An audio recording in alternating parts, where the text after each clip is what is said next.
this factory here in Griffin, Georgia, Wright, which makes tankless water heaters, stood to be shut down, and those 250 employees that work here out of a job if not for that change. Energy Secretary Chris Wright told me today it's one of many changes he plans to make. Chris Wright.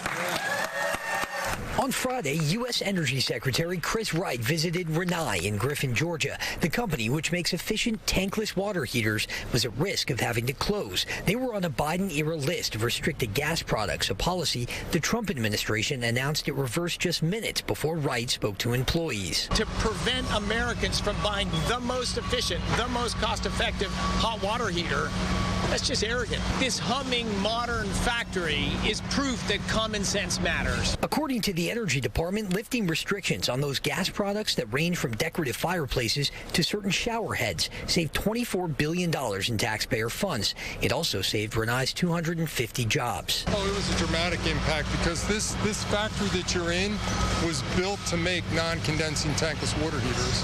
So we've hired and trained people to do it. Congress used the Congressional Review Act, a little-known maneuver that allows them to vote to overturn past administration policies within 60 days of a new president. Wright, calling Georgia a manufacturing powerhouse, also said recent investments the state has made in electric vehicles won't be a waste, despite the Trump administration pulling back on EV mandates. So we're not against EVs by any stretch.